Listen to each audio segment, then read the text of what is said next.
അടിയന്തരാവസ്ഥയുടെ 50-ാം വാർഷികമാണ്. 1975 മുതൽ 77 വരെയുള്ള 21 മാസങ്ങൾ, സ്വതന്ത്ര ഇന്ത്യയുടെ ചരിത്രത്തിലെ കറുത്ത ദിനങ്ങൾ. അതിൻ്റെ ഓർമ്മകൾ ഏറ്റവും കൂടുതലായിട്ട് ഉള്ള ഒരാളാണ് ശ്രീ രാമൻപിള്ള സാറ്. അദ്ദേഹമാണ് നമ്മളോടൊപ്പം ഉള്ളത്. അദ്ദേഹം കേരളത്തിലെ ഏറ്റവും മുതിർന്ന രാഷ്ട്രീയ നേതാക്കളിൽ ഒരാളാണ്. ഒരുപാട് അനുഭവ സമ്പത്തുള്ള ആളാണ്. ഈ അടിയന്തരാവസ്ഥ കാലത്ത് വളരെയധികം ശക്തമായി പ്രതിഷേധിച്ച് അതോടൊപ്പം തന്നെ അതിൻ്റെ വലിയ തോതിലുള്ള സമരങ്ങളൊക്കെ നടത്തിയിട്ടും പോലീസിന്റെ പിടിയിൽ അകപ്പെടാതെ വളരെ വിജയകരമായി ആ പ്രതിഷേധങ്ങളെല്ലാം തന്നെ മുന്നോട്ട് നയിച്ചിട്ടുള്ള ഒരു വ്യക്തി കൂടിയാണ്. അദ്ദേഹമാണ് ഇന്നിപ്പോൾ ഈ ഒരു 50-ാം വാർഷിക സമയത്ത് അദ്ദേഹത്തിന്റെ അടിയന്തരാവസ്ഥയുമായി ബന്ധപ്പെട്ട ഓർമ്മകൾ നമ്മളോട് പങ്കുവെക്കാനുള്ളത്. രാമൻപിള്ള സർ, നമസ്കാരം.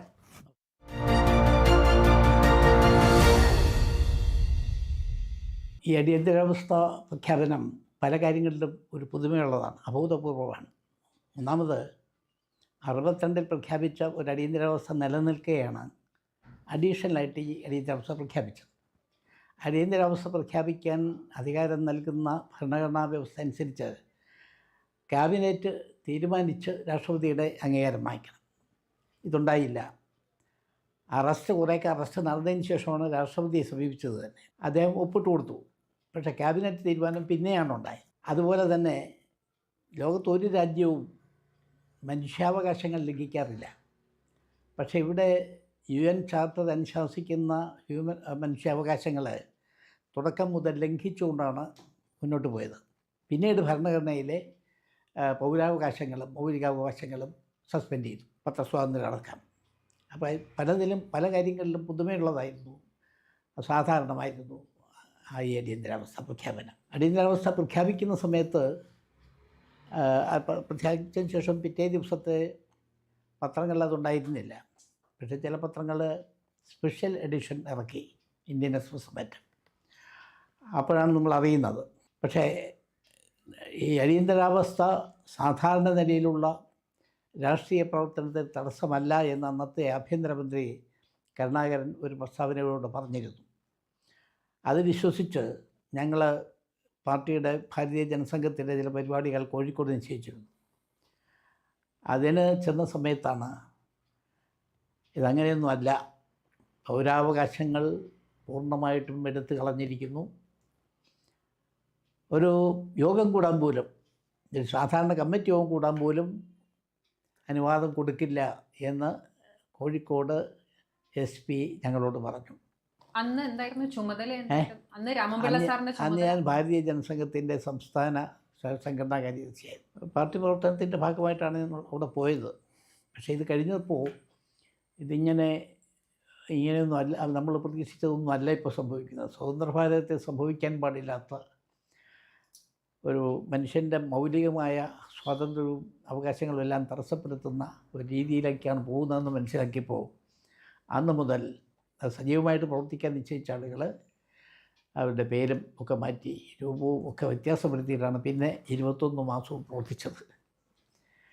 അതുകൊണ്ട് അറസ്റ്റിൽപ്പെട്ടില്ലെങ്കിലും ജയിലിനേക്കാൾ ഭീകരമായ ഒരവസ്ഥയാണ് ഈ ഒളിവിൽ പ്രവർത്തനം എന്നുള്ളത്. പ്രവർത്തിച്ചുകൊണ്ട് ഒളിവിലിരിക്കുക എന്നുള്ളത് അതായിരുന്നു എൻ്റെ റൂള്.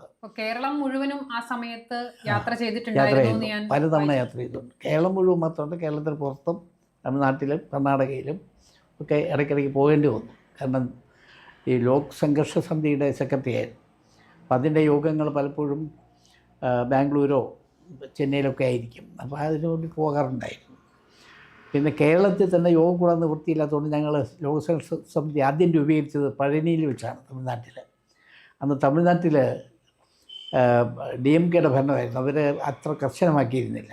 അതുകൊണ്ട് അവിടെയൊക്കെ യോഗം കൂടാൻ സാധിച്ചിരുന്നു. അങ്ങനെ യാത്ര എപ്പോഴും യാത്ര തന്നെയായിരുന്നു. യാത്ര ചെയ്യാൻ വിഷമമില്ല. പക്ഷേ ഈ യാത്ര ചെയ്യുമ്പോൾ ഏതവസരത്തിലും അറസ്റ്റ് ചെയ്യപ്പെടാം എന്നുള്ള അതിനെപ്പറ്റിയുള്ള ഒരു ആശങ്കയും അതൊക്കെ ഉണ്ടായിരുന്നു. അതുകൊണ്ട് ഒരു മനസ്സമാധാനമില്ലായിരുന്നു അവസാനം വരെ. അറസ്റ്റ് ചെയ്യപ്പെടുന്നോ ജയിലിൽ പോകുന്നതിനോ പേടിച്ചിട്ടല്ല, നമ്മുടെ ഏൽപ്പിച്ചിട്ടുള്ള ചുമതലകൾ നിർവഹിക്കാൻ അത് തടസ്സമാകുമല്ലോ എന്ന് വിചാരിച്ചിട്ടാണ്. എന്തായാലും ആ കാലാവധി മുഴുവൻ ഏതാണ്ട് 21 മാസം ജയിലിനേക്കാൾ ഭീകരമായ ഒരു അണ്ടർഗ്രൗണ്ട് ജീവിതമായിരുന്നു. ഇവിടെയെല്ലാം ഞങ്ങളുടെ വീടുകളെല്ലാം എൻ്റെ വീടുകളും എൻ്റെ വൈഫ് ഹൗസും ഞാൻ എറണാകുളത്ത് ഷെൽട്ടറാക്കിയിരുന്ന കെട്ടിടവും എല്ലാം റെയ്ഡ് ചെയ്തു പലതവണയും. എന്തോ ഭാഗ്യം കൊണ്ട് ആ സമയത്ത് ഞാൻ അവിടെ ഉണ്ടായില്ല, ഉണ്ടെങ്കിൽ അറസ്റ്റ് ചെയ്തേനെ. അങ്ങനെ പിന്നെ ജയിലിൽ കിടക്കുന്നവർക്കൊരു സൗകര്യമുള്ളത് അവർക്ക് സമയത്ത് ആഹാരം കിട്ടും, സമയത്ത് വിശ്രമിക്കാം, ഉറക്കം കിട്ടും. ഇതുപോലും ഈ അണ്ടർഗ്രൗണ്ട് പ്രവർത്തകന് സാധിക്കില്ല. നമുക്ക് എന്താണ് നാളെ അടുത്ത ആഹാരം എവിടെ കിട്ടും എന്ന് ഉറപ്പില്ല, എപ്പോഴാണ് എവിടെ എത്തും എന്നൊന്നും നിശ്ചയമില്ല. അതുകൊണ്ട് ഉറങ്ങാനും വിശ്രമിക്കാനും സൗകര്യമില്ലാത്ത സാഹചര്യങ്ങൾ. ഞാൻ പലപ്പോഴും രാത്രി മുഴുവൻ ഏതെങ്കിലും ബസ്സിലൊക്കെ യാത്രയായിരിക്കും. അങ്ങനെയായിരുന്നു ഇതെന്നൊക്കെ അകന്നു നിന്നത്. അപ്പോൾ വളരെ ഭീകരമായ ഒരു അവസ്ഥയായിരുന്നു. 21 മാസം. സാധാരണ ജയിലിൽ കിടക്കുന്നവർക്ക് അന്ന് 18 മാസം വിസ തടവുകാരായിരുന്നു. എനിക്ക് 21 മാസവും, കാരണം ഈ വാറണ്ട് എൻ്റെ പേരിലുള്ള വിസ വാറണ്ട് അന്ന് നിലവിലുണ്ടായിരുന്നതുകൊണ്ട് ഇന്ദിരാഗാന്ധി അധികാരത്തിൽ നിന്ന് ഇറങ്ങുന്നത് വരെ എനിക്ക് അങ്ങനെ ഉള്ളൊരു ജീവിതം, ഒരു ഒളിജീവിതം നടത്തേണ്ടി വന്നു. അടിയന്തരാവസ്ഥ കാലത്തെ വലിയൊരു വിഷയമായിരുന്നു രാജൻ കേസ്. പിന്നീട് അതിൻ്റെ സത്യാവസ്ഥ പുറത്തു വന്നപ്പോൾ അന്ന് ആഭ്യന്തരമന്ത്രിയായിരുന്ന കെ കരുണാകരന് രാജിവെക്കേണ്ട അവസ്ഥ വന്നു. അതിൻ്റെ ഒരു സത്യാവസ്ഥ പുറത്തു കൊണ്ടുവരുന്നതിൽ ഏറ്റവും വലിയൊരു പങ്ക് വഹിച്ച വ്യക്തിയാണ് രാമൻപിള്ള സാറ്. രാജനെ അറസ്റ്റ് ചെയ്തു, ലോക്കപ്പിൽ വെച്ച് ലോക്കപ്പിലേക്ക് കൊണ്ടുപോയി എന്നല്ലാതെ അക്കാലത്ത് പോലീസ് സ്റ്റേഷനിൽ പോലും കൊണ്ടുപോകാറില്ല. അവർക്ക് പ്രത്യേകം ചില ക്യാമ്പുകളുണ്ടായിരുന്നു, പോലീസ് ക്യാമ്പുകൾ. അങ്ങനെയുള്ള ക്യാമ്പാണ്. അതിലൊന്നാണ് കക്കയം ക്യാമ്പ്.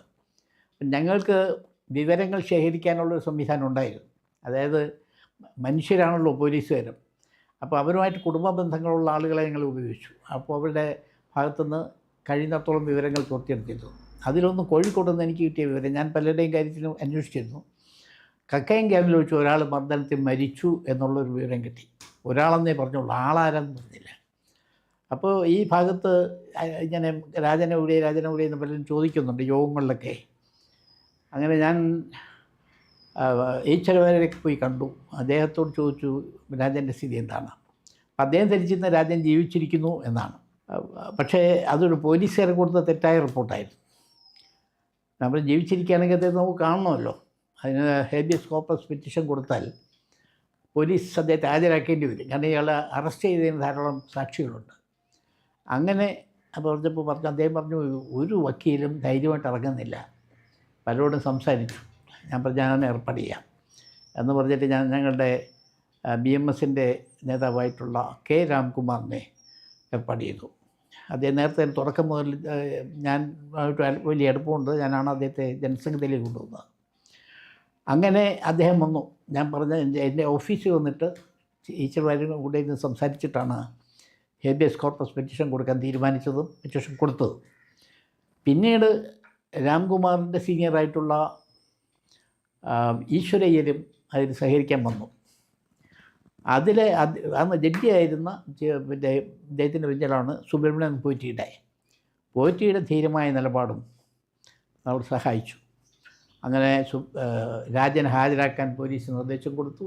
അപ്പോഴാണ് പോലീസ് പറയുന്നത് ഞങ്ങളുടെ കസ്റ്റഡിയിൽ വെച്ച് മരിച്ചുപോയി എന്ന് പറയുന്നത്. അങ്ങനെ പുറത്തു വന്നു. EMSനെ കാണാൻ പോയതും വിസ വാറണ്ട് ഉണ്ടായിരുന്ന സമയത്ത് അന്ന് അച്യുതാനന്ദൻ തടഞ്ഞതുമായി ബന്ധപ്പെട്ട കഥകളൊക്കെ നമ്മൾ കേട്ടിട്ടുണ്ട്. എല്ലാ പാർട്ടികളെയും പ്രതിപക്ഷങ്ങളെയും യോജിപ്പിച്ചുകൊണ്ട് ഒരു സമര സമിതി ഉണ്ടാക്കണം എന്ന് ലോകനായകൻ ജയപ്രകാശ് നാരായണൻ നിർദ്ദേശിച്ചനുസരിച്ച് അത് സംഘടിപ്പിക്കാൻ എന്നെയാണ് ചുമതലപ്പെടുത്തിയത്. അപ്പം ഞാൻ എല്ലാ പാർട്ടി നേതാക്കളെയും കണ്ടു. അപ്പോൾ മാർക്സിസ്റ്റ് പാർട്ടിയുടെ മലമ്പുഴ MLA ആയിരുന്ന V കൃഷ്ണദാസിനെ പാലക്കാട് വെച്ച് കണ്ടു. കൃഷ്ണദാസ് പറഞ്ഞു, അപ്പോൾ തന്നെ അദ്ദേഹം തിരുവനന്തപുരമായിട്ട് ഫോൺ ചെയ്തിട്ട് പാർട്ടി ഓഫീസുമായിട്ട് ബന്ധപ്പെട്ടിട്ട് EMSനെ കാണാം, 29-ാം തീയതി തിരുവനന്തപുരത്ത് MLA ഹോസ്റ്റൽ 25-ാം നമ്പർ മുറിയിൽ ചെന്നാൽ മതി. സമയം പറഞ്ഞിരുന്നു, രാവിലെ 11 മണിക്ക്. ഞാൻ അതനുസരിച്ച് തിരുവനന്തപുരത്തെത്തി. നിശ്ചിത സമയത്ത് അവിടെ മുറിയിൽ ചെന്നു. അവിടെ അപ്പോൾ അസംബ്ലി പാർട്ടി സെക്രട്ടറി VS അച്യുതാനന്ദനാണ് ഉണ്ടായിരുന്നു. അദ്ദേഹം പറഞ്ഞു, EMS ഇപ്പോൾ പോലീസ് അന്വേഷിക്കുന്ന ആളുകളെ കാണുന്ന ഇഷ്ടമല്ല. കാരണം അദ്ദേഹം ജയിലിൽ നിന്ന് വന്നിട്ടേ ഉള്ളൂ. അപ്പം അങ്ങനെ കാണരുത് എന്നുള്ളതാണ് തീരുമാനം.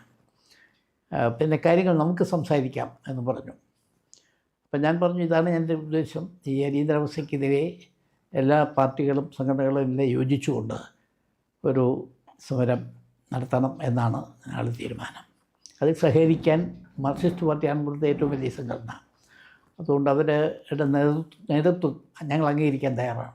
അപ്പോൾ അവരുടെ നേതൃത്വത്തിൽ നടത്താം എന്ന് പറഞ്ഞു. അപ്പോൾ അദ്ദേഹം പറഞ്ഞു, ഇപ്പോൾ ഞങ്ങളൊരു സമരത്തിന് തയ്യാറല്ല. പ്രഖ്യാപിച്ച ഉടനെ ഒരു സമരം നടന്നു. അതായത് ജൂലൈ 9, 10, 11 തീയതികളിൽ കേരളത്തിലെ എല്ലാ ജില്ലാ തലസ്ഥാനങ്ങളിലും ജനസംഘം ഉൾപ്പെടെയുള്ള പ്രതിപക്ഷങ്ങൾ ഒന്നിച്ചു ചേർന്നിട്ടാണ് സമരം നടത്തിയത്. അപ്പം അതിൽ പങ്കെടുത്ത നേതാക്കളെയൊക്കെ അറസ്റ്റ് ചെയ്ത് ജയിലിലാക്കി, മിസൈലാക്കി. അതോടുകൂടി ഇനി പാർട്ടി ഉടനെ ഒരു സമരം നടത്തണ്ട എന്നുള്ള തീരുമാനം എടുത്തതെന്ന് അദ്ദേഹം സൂചിപ്പിച്ചു. അപ്പോൾ ഞങ്ങളുടെ പാർട്ടിയുടെ ജനസംഘത്തിൻ്റെ ഓൾ ഇന്ത്യ സെക്രട്ടറി രാംബാബു ഗോഡ്ബോളെ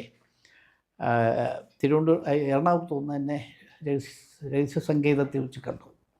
അദ്ദേഹം പറഞ്ഞു, എന്ത് തോന്നാലും എനിക്ക് അദ്ദേഹത്തെ കാണണം. അതിനെന്താ വഴി എഴുതി വെച്ചു. അദ്ദേഹം മുന്നറിയിപ്പ് കൊടുക്കാതെ പോയി കാണാൻ നോക്കാം.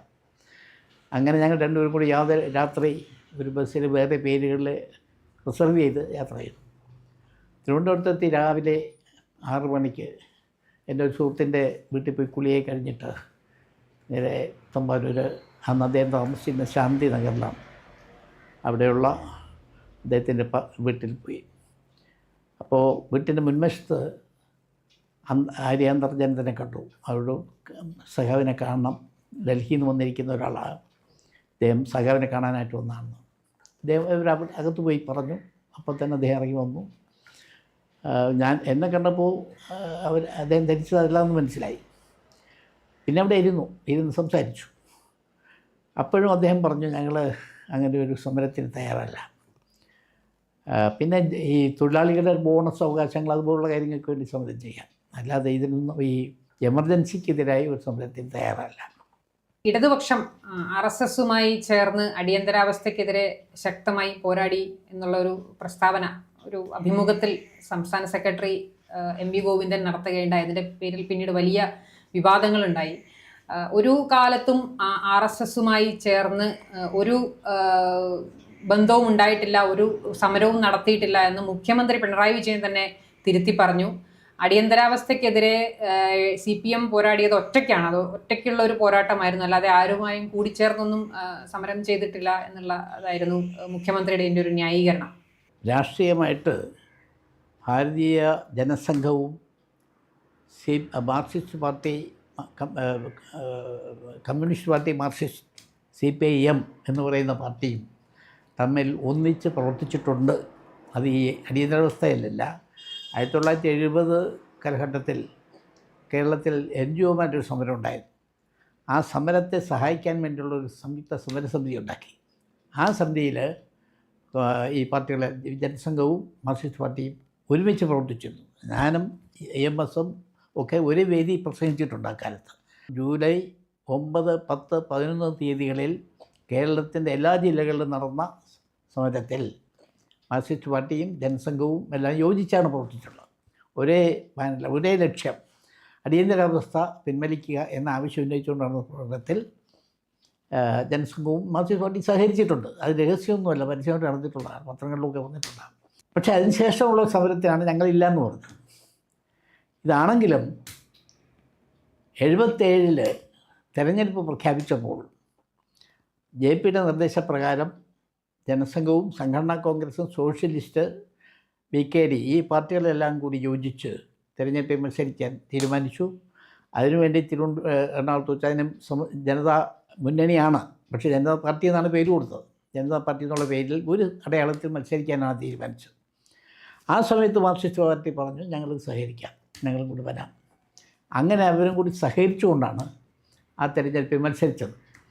അതിൽ സാങ്കേതികമായി ജനസംഘം ഉണ്ടായിരുന്നു, അത് ജനതാ പാർട്ടിയല്ലേ എന്നൊക്കെ പറയാം. പക്ഷേ അന്ന് ജനതാ പാർട്ടി എന്ന് പറഞ്ഞെങ്കിലും ജനസംഘവും സോഷ്യലിസ്റ്റ് സംഘടനാ കോൺഗ്രസ് ഈ പാർട്ടികൾ നിലവിലുണ്ട്, അത് പിരിച്ചുവിട്ടിട്ടില്ല. അത് പിരിച്ചുവിടുന്ന പിന്നെയും അതായത് 77 ഇലക്ഷൻ കഴിഞ്ഞിട്ടാണ് പിരിച്ചുവിടുന്നത്. ആ ഇലക്ഷനിൽ ഈ പാർട്ടികൾ പങ്കാളികളായിരുന്നെങ്കിലും അതിലുള്ള ഓരോ പാർട്ടിയുടെയും വ്യക്തിത്വം നിലനിർത്തിയിരുന്നു. അങ്ങനെ സീറ്റ് വിഭജന ചർച്ചയൊക്കെ നടത്തിയത് ഞങ്ങൾ ഒരുമിച്ചാണ്. അതിന് ഞാൻ പങ്കെടുത്തിട്ടുണ്ട്, EMS പങ്കെടുത്തിട്ടുണ്ട്, ഈ VS അച്യുതാനന്ദൻ പങ്കെടുത്തു,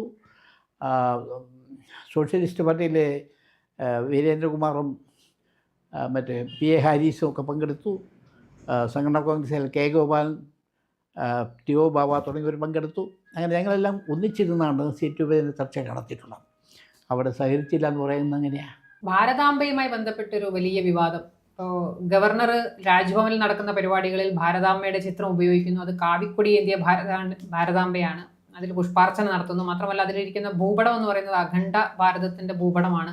ഇത് രണ്ടും ഭരണഘടനയ്ക്ക് വിരുദ്ധമായതുകൊണ്ട് ഒരു കാരണവശാലും അംഗീകരിക്കാൻ പറ്റില്ല എന്നുള്ളതാണ് CPM-ന്റെയും അതേപോലെ തന്നെ UDF കോൺഗ്രസിന്റെയും ഒക്കെ നിലപാട്. അവർ ഇത്തരം എന്താ പറയുക, ഈ രാജ്ഭവനെ ഒരു രാഷ്ട്രീയ ഒരു കളിക്ക് വേണ്ടി ഉപയോഗിക്കുന്നു എന്നൊക്കെയുള്ള ആരോപണങ്ങൾ നടത്തുകയുണ്ടായി. പരിപാടികളിൽ നിന്ന് മന്ത്രിമാർ ഇറങ്ങിപ്പോവുകയുണ്ടായി. അപ്പോൾ ശരിക്കും അതിലൊരു എന്താണ് അതിൻ്റെ ഒരു അവസ്ഥ നമ്മൾ പറഞ്ഞത്? അപ്പോൾ രാഷ്ട്രപതി രാവിലെ മൂത്രമൊഴിക്കാൻ പോകുന്നു, പിന്നെ ടോയ്ലറ്റിൽ പോകുന്നതെന്ന് പറഞ്ഞാൽ ഈ ഭരണഘടനയിലില്ല, നിങ്ങൾക്ക് അതിനകത്ത് പോകാൻ പാടില്ല എന്ന് പറയാൻ പറ്റുമോ? അത് അദ്ദേഹത്തിൻ്റെ വ്യക്തി സ്വാതന്ത്ര്യമാണ്. അദ്ദേഹത്തിന് വ്യക്തിപരമായ ആരാധനാ സ്വാതന്ത്ര്യമുണ്ട്, പിന്നെ ഈശ്വര വിശ്വാസമോ വിശ്വാസരാഹിത്യമോ ഒക്കെ വെച്ച് പുലർത്താനുള്ള അവകാശമുണ്ട്. അപ്പോൾ അതുകൊണ്ട് ഗവർണറുടെ ഈ അധികാരങ്ങളെയൊക്കെ ഇങ്ങനെ ചോദ്യം ചെയ്യുന്ന ഒരു വ്യക്തി എന്നുള്ള നിലയിലുള്ള അദ്ദേഹത്തിൻ്റെ അവകാശങ്ങളെയാണ് ഇപ്പോൾ ചോദ്യം ചെയ്യുന്നത്. ഒരു വ്യക്തി എന്നുള്ളതല്ല, അത് ഗവർണർ ആയാലും ഇല്ലെങ്കിലും അദ്ദേഹത്തിന് ചെയ്യാം. അല്ല, ഔദ്യോഗിക പരിപാടികളിലും ഭാരതാംബയുടെ ചിത്രം വയ്ക്കുന്നതിന് എന്താ തെറ്റ്? നമ്മുടെ രാഷ്ട്രത്തിൻ്റെ പ്രതീകമാണത്. ഭാരതാംബ എന്നുള്ളത് നമ്മുടെ ഒരു കാലത്ത് ഇന്ത്യൻ നാഷണൽ കോൺഗ്രസിൻ്റെ യോഗങ്ങളിൽ പാടിയിരുന്ന പാട്ടാണ് വന്ദേ മാതരം. ബങ്കിം ചന്ദ്ര ചാറ്റർജിയുടെ വന്ദേ മാതര ഗാനം ദേശീയ ഗാനമായിട്ട് അംഗീകരിക്കണമെന്നുള്ള അഭിപ്രായം ഉണ്ടായിരുന്നു. എങ്കിലും അംഗീകരിച്ചത് ജനഗണമനയാണ്. പക്ഷെ അത് അംഗീകരിച്ച അതേ രേഖയിൽ തന്നെ പറയുന്നത് ജനഗണമനയോടൊപ്പം വന്ദേ മാതരത്തിനും ദേശീയ ഗീതം എന്ന നിലയിൽ സ്ഥാനമുണ്ടായിരിക്കുമെന്നാണ്. ആ വന്ദേ മാതരത്തെ എന്താ പറയുന്നത്? വന്ദേ മാതരം ഭാരതമാതാവിനെ വന്ദിക്കുന്നതാണ്. അതുപോലെ ഭാരതമാതാവിനെ വളരെ ഭക്തിയോടുകൂടി ആരാധിക്കുന്ന ഒരു ഗാനമാണ് വന്ദേ മാതരം. അതിന് ദേശീയ ഗാനത്തിന് തുല്യമായ പദവി ഭരണഘടനയിലുണ്ട്. അല്ല, അപ്പോൾ അവർ ഈ പറയുന്നത് ഈ ഒന്ന് കാവിക്കൊടി ഈ ഭാരതമാതാവിൻ്റെ കയ്യിലുണ്ട്, രണ്ടാമത്തത് അഖണ്ഡ ഭാരതത്തിൻ്റെ ഒരു ഭൂപടമാണ് ആ ചിത്രത്തിലുള്ളത്. അത് ഭരണഘടന അംഗീകരിച്ച ഭൂപടം അല്ല എന്നുള്ളതൊക്കെയാണ് അവരുടെ പ്രശ്നം. ഭരണഘടന അപ്പോൾ അഖണ്ഡ ഭാരതം ഒരു വലിയ അപകടമാണെന്ന് ഗാന്ധിജിയും ലോകമാന്യ തിലകനും എല്ലാം അഖണ്ഡ ഭാരതത്തിൻ്റെ വാദിച്ചവരാണ്. ഇനി ഇവർ പറയുന്ന ഇപ്പോൾ ഇവർ അംഗീകരിച്ചിട്ടുള്ളതാണല്ലോ ജനഗണമന. ആ ജനഗണമനയിൽ പഞ്ചാബ്, സിന്ധ്, ഗുജറാത്തി, മറാഠ എന്നുകൊണ്ടാണ്. ആ സിന്ധ് എവിടെയാണ്? ആ സിന്ധ് ഇന്നത്തെ ഇന്ത്യയിലില്ല. പിന്നെ എന്തിനാ ദേശീയ ഗാനത്തിൽ അത് ഉൾപ്പെടുത്തണം? അപ്പോൾ ഇതൊന്നും ആലോചിക്കാതെ വായി തോന്നിയൊക്കെ പറയുന്നു. അത് നമ്മുടെ പ്രതിപക്ഷം കോൺഗ്രസ് അതിൻ്റെ സ്ഥിതി വളരെ ദയനീയമാണ്. ഒന്ന് ചരിത്രം അറിയില്ല, മറ്റൊന്ന് ദേശസ്നേഹമില്ല. അവർ അപ്പോഴുള്ള കാര്യങ്ങൾ അവരവരുടെ രാഷ്ട്രീയ താല്പര്യത്തിൻ്റെ ഒരു നിലപാടെടുക്കും.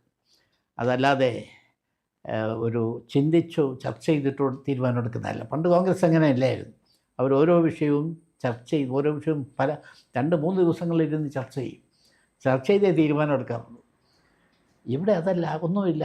അപ്പോൾ അവിടെ ഹൈക്കമാൻഡ് എന്ന് പറയുന്ന ഏതെങ്കിലും 1-2 ആളുകൾ നിശ്ചയിക്കുന്നതിന് അനുസരിച്ചുകൊണ്ട് പോകുന്നു. ഈ കോൺഗ്രസ് ഇപ്പോൾ വലിയൊരു ഭരണഘടനാ സംരക്ഷകരാണെന്ന് പറഞ്ഞ് വലിയ തോതിൽ ഒരു പ്രചാരണം നടത്തുകയാണ്. മറ്റ് BJP അല്ലെങ്കിൽ സംഘപരിവാർ ഭരണഘടനയെ ലംഘിക്കുന്നവരാണ്, അവർ ഭരണഘടനയെ സംരക്ഷിക്കുന്നില്ല, ഞങ്ങളാണ് ഏറ്റവും വലിയ ഭരണഘടനാ സംരക്ഷകരെന്ന് അവകാശപ്പെടുന്നുണ്ട്, കോൺഗ്രസ് അവകാശപ്പെടുന്നുണ്ട്. പച്ചക്കള്ളമാണത്, പച്ചക്കള്ളം. കാരണം ഭരണഘടനയുടെ ആമുഖം പോലും തിരിച്ചെഴുതിയവരാണ്. മുമ്പ് ആദ്യത്തെ ഭരണഘടനയിൽ സെക്കുലർ സോഷ്യലിസം വാക്കുകളൊന്നും ഉണ്ടായിരുന്നില്ല. അതെല്ലാം ചേർത്തത് അടിയന്തരാവസ്ഥയിൽ പാർലമെൻറ്റ് അംഗങ്ങൾ വലിയൊരു ഭാഗം ജയിലിൽ കിടക്കുന്ന സമയത്താണ്. അവർക്ക് എന്ത് ഭരണഘടനാ സംരക്ഷണം വ്യഗ്രതയുണ്ട്?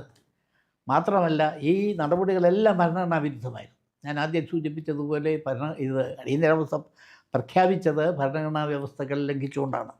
ക്യാബിനറ്റ് കൂടി തീരുമാനിക്കാതെയാണത് രാഷ്ട്രപതി കൊണ്ട് ഒപ്പിടിച്ചത്.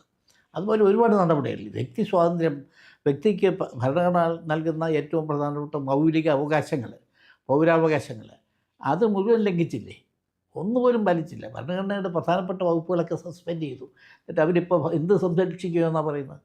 ഇപ്പോഴും അവർ ചെയ്യുന്ന എന്താ? ഇപ്പോൾ നരേന്ദ്രമോദി സർക്കാർ കൊണ്ടുവന്ന ഭരണഘടനാ ഭേദഗതികൾ അത് പാസ്സാക്കി കഴിഞ്ഞാൽ ഭരണഘടനയുടെ ഭാഗമായി.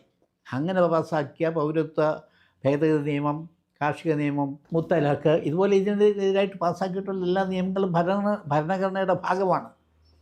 എവിടെ നിലപാടെന്താ? അതിനെ എതിർത്താണ് നടക്കുന്നത്. അപ്പോൾ ഭരണഘടനയെ പിച്ചിച്ചേന്തി ഇല്ലാതാക്കാൻ ശ്രമിച്ച ആളുകൾ ഇപ്പോൾ അതിന് സംരക്ഷകരാണെന്ന് പറയുന്നത് ഇത്ര പരിഹാസ്യമാണ്. നമ്മൾ ഈ അടിയന്തരാവസ്ഥയുടെ ഒരു കാര്യങ്ങളിലേക്ക് തന്നെ തിരിച്ചു വന്നാൽ അങ്ങയുടെ ഓർമ്മയിൽ ഏറ്റവും തീക്ഷ്ണമായിട്ടുള്ള ഒരു അടിയന്തരാവസ്ഥ അനുഭവം എന്തായിരിക്കും? ഒരുപാട് ഓർമ്മകൾ ഉണ്ടാവും, ഒരുപാട് ഓർമ്മകൾ ഉണ്ടാകും. അതെ അതെ, അത് ഒന്ന് ഇത് തന്നെ. നമുക്ക് പൗരന്മാർക്ക് നമ്മളുടെ അഭിപ്രായങ്ങൾ പറയാനുള്ള സ്വാതന്ത്ര്യമില്ല എന്ന് മാത്രമല്ല, ആ അഭിപ്രായങ്ങൾ പബ്ലിഷ് ചെയ്യാനോ അത് വായിക്കാനോ കേൾക്കാനോ ഉള്ള സ്വാതന്ത്ര്യം പോലും ഇല്ലാതായി എന്നുള്ളതാണ്. അങ്ങനെ ലോകത്ത് ഒരു സ്ഥലത്തും ഇല്ല. ഇന്ത്യയിൽ ബ്രിട്ടീഷുകാർ എത്രയോ വർഷം ഭരിച്ചു. ബ്രിട്ടീഷുകാരുടെ ഭരണകാലത്ത് അറസ്റ്റും ഇതൊക്കെ ഉണ്ടായിട്ടുണ്ട്. പക്ഷേ എല്ലാം കോടതിയിൽ കൂടിയാണ് നടന്നത്. ഇവിടെ ഒരു നിയമം ഉണ്ടാക്കി, MISA, maintenance of internal security act എന്നാണ് അതിൻ്റെ പേര്. അതിൽ അറസ്റ്റ് ചെയ്താൽ അവന് കോടതിയുടെ അഭയം തേടാൻ പാടില്ല, കോടതിയിൽ പോകാൻ പറ്റില്ല, കോടതി കൊണ്ടുപോകില്ല. പിന്നെ ആ തടവുകാരന് വെള്ളം വേണം എന്ന് ചോദിക്കാൻ അവകാശമില്ലെന്നാണ് അന്നത്തെ അറ്റോർണി ജനറൽ നിരൻഡേ കോടതി പറഞ്ഞത്. അത്ര ഭയങ്കരമാണ്. നോക്കൂ, കുടിക്കുള്ളമോ ഭക്ഷണമോ ചോദിക്കാൻ പാടില്ല, ചോദിച്ചാൽ കൊടുക്കണമെന്നില്ല എന്നാണ്. അപ്പോൾ ഇങ്ങനെയുള്ള നികൃഷ്ടമായ പ്രാഥമിക മനുഷ്യാവകാശങ്ങൾ പോലും ലംഘിക്കുന്ന കാര്യങ്ങളാണ് അവരന്ന് ചെയ്തത്. അതാണ് ഞാൻ പറഞ്ഞത്, ഈ അടിയന്തരാവസ്ഥ പഴയ അടിയന്തരാവസ്ഥയൊന്നുമല്ല, ഇനി ഒരിക്കലും വരാനും പോവില്ല. എനിക്ക് തോന്നുന്നത് എങ്ങനെയാണ്, ഇത് ഓർക്കാപ്പുറത്ത് അടിച്ചേൽപ്പിച്ചു. അത് അടിച്ചേൽപ്പിച്ച ആളുകളുടെ സ്വാർത്ഥ താല്പര്യത്തിലാണ് ചെയ്തത്. അതാണ് വേറൊരു വിശേഷം. രാജ്യ താല്പര്യത്തിന് വേണ്ടിയാണെങ്കിൽ മനസ്സിലാക്കാം. ഇത് ഒരു ഹൈക്കോടതി തെരഞ്ഞെടുപ്പ് കേസിൽ ഇന്ദിരാഗാന്ധിയെ ലോക്സഭാംഗം അല്ലാതാക്കി. അതിനുള്ള 17 കുറ്റങ്ങൾ ജഡ്ജി ചൂണ്ടിക്കാണിച്ചിരുന്നു. ഒന്നല്ല, 17 കുറ്റങ്ങൾ, തെരഞ്ഞെടുപ്പ് കുറ്റങ്ങൾ. അതിന് പേരിലാണ് പുറത്താക്കിയത്. എന്നിട്ട് അവർക്ക് സ്ഥാനത്ത് പിടിച്ചു നിൽക്കാൻ വേണ്ടിയല്ലേ അടിയന്തരാവസ്ഥ പ്രഖ്യാപിച്ചത്, വേറെ എന്തിനു വേണ്ടിയാണ്?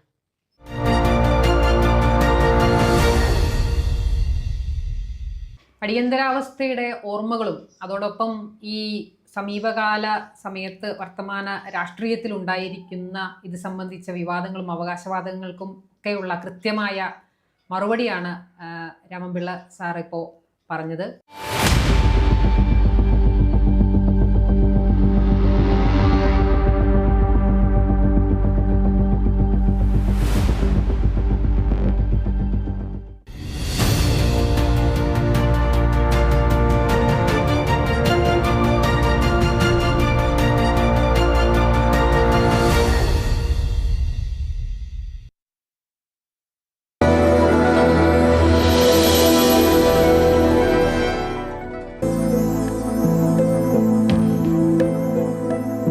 പച്ചവിരിപ്പാർന്ന സഹ്യപർവ്വത നിരകൾ, ജൈവസമ്പത്തിനാൽ അനുഗ്രഹീതമായ ഈ ഗിരിനിരകൾ